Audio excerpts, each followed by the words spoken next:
Okay guys, so I've had a surprising amount of questions about insurance and getting your drone insured. Particularly coming into New Year, if people want to do this commercially, this is something you're going to legally be required to have. So what I'm going to start off by doing is differentiating between recreational and commercial insurance. First thing I want to point out is that if you are flying recreationally in the UK, you do not have to have insurance, but it is recommended. And in terms of this, what I will say is there are plenty of places you can go and get insured relatively cheap. I've seen quite a lot around for about £20 for the year or so. And if you join organisations such as the BMFA, which is the British Model Flying Association, they will have their own deals which will incorporate a lot of things you may need. So what I'm more going to focus on today is commercial insurance. This is going to be a lot more sort of streamlined and sort of specialist, if you like. So what I've actually done is I've researched where you can get drone insurance from, and actually after Googling it, I can only find two relatively large companies that will insure your drone for commercial purposes. This was Cover Drone and Flock Cover.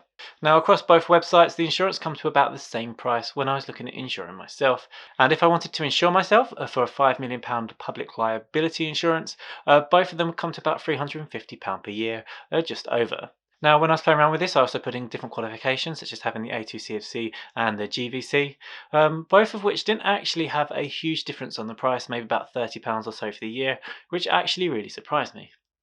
Now, when I looked at these two companies, I decided to go with Flock Cover. Now, this was because I personally don't do a lot of commercial flights. I do the odd flight here and there, and I do a bit of freelance photography where it might be beneficial to have some drone shots in my video.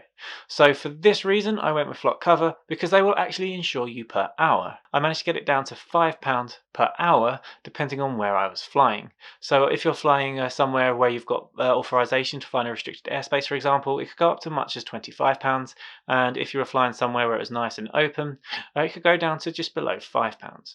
So this is something to consider. Okay guys, so you're probably wondering why I've had a haircut and a change of clothes, and that's because I've got some really exciting news. Since making the original video, I've got in contact with Flock Cover and we've cut a deal. If you go down into the description down below, if you buy insurance through that link, you'll get 5% off. I'll get a small amount of commission myself, so you'll be helping the channel as well. And this comes at no extra cost to you. Just a reminder that Flock Cover only do commercial drone insurance and they're a worldwide organisation. So if you want 5% off your commercial insurance, check the link down below. Okay, I'm going to change back to my original clothes. I filled out all of the information, put in all my details and all your bank details. Now, whenever I want to fly and I just want to be covered for the hour, I've got an app on my phone, I go on the app and I activate it. And as soon as I've set the time and started it, I know I'm then insured to fly. So for me, this is just a lot easier. If I'm doing a commercial flight, I just go onto the app, activate it, and I'm ready to go.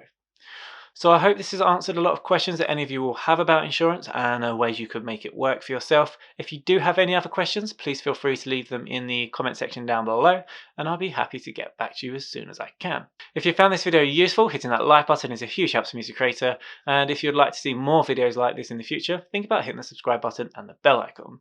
That's it for this video guys, and I hope to see you in the next one.